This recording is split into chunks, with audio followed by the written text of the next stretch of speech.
Class, sino nga pala yung di ba may assignment akong binigay kahapon? Opo. Sino yung mga nakapaggawa? Sir, ako po sir, nakapaggawa po ako Ako sir. din po, sir. May Okay, assignment po ako. kolektahin yung mga nakapaggawa. Ako naman po, Ngayon, kolekta, pre. yung mga hindi nakapaggawa, pakitaas ng kamay. Sir, ako po, hindi po ako nakapaggawa, sir. Sir, ako din po, hindi Okay. po ako nakapaggawa sir. Sorry po. Yung mga walang assignment, bibigyan ko ng oras hanggang bukas. Yun, ng sir, thank umaga. you po. Okay, pag oras na natin, dapat gawa na yung assignment nyo, ha? Opo. Next time, gagawin ha, on time. Opo, sir. Pasensya na po ulit, sir. Okay. Ngayon, class, kung tatalakayin natin, ha? Ang 1 plus 1 equals, sino nakakaalam ng sagot? Pakitaas ng kamay. Yung mga hindi nakakaalam ng sagot, ha? Huwag na magtaas ng kamay, makinig na lang. Okay? Hindi ko kayo tatawagin, huwag kayo mag-alala. Sir, ako po. Alam ko po yung sagot. Ikaw, 1 plus 1 cannot be, sir? cannot, very good. Okay, sa mga hindi nakapagtaas ng kamay, cannot be. Yun ang tamang sagot. Makinig, okay? Para makapagtaas ng kamay.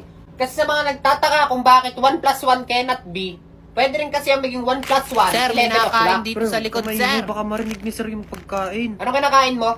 Sir, chichirya po, sir. Nagugutom na ako eh. Okay lang yan. Okay, class. Ha? Reminders. Okay lang kumain sa klase ko. Walang problema. Kung nagugutom, kumain. Basta, nakikinig ng mabuti. Ikaw, share your blessings. Huwag mo nang itago. Ay, sorry Naririnig po, ko rin sir. naman. So, yan.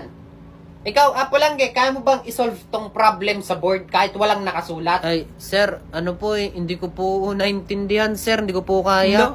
Hindi kayang sagutin. Anong nakakatawa? Anong nakakatawa? Sir, sorry po, sir. Ulit. Okay lang yan, huwag kang mahiya. Class, bakit kayo nandito? Di ba? Tinuturuan ko kayo. Opo.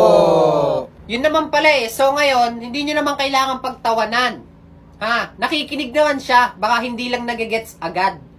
So baka medyo mabilis ako, tama ba? Ay, opo, sir. Hindi ko po nag-gets Okay, agad. ganito ha. Paliwanag ko ulit. Ulitin ko. Ako na mag-solve na itong problem. So yun lang. Okay? Naturo ko na lahat ng kailangan kong ituro ngayong araw. So bukas na lang ulit. So meron pa tayong 20 minutes. Sige, pwede kayo mag-cellphone, Yun, pwede kumain, mag-cellphone. magkwentuhan. Huwag lang masyadong maingay. Baka marinig sa kabilang classroom, okay? Okay po sir. Opo, sir. Thank you po, sir. Okay. Ako din, magsa-cellphone din muna ako. Naboboard ako eh. Pre, stand mo. Stand mo Class, kasi. huwag masyadong maingay. Ay, sir, okay? sorry po. May 20 minutes pa. Huwag masyadong maingay. Baka tayo mapagalitan, okay? Opo sir, sorry po.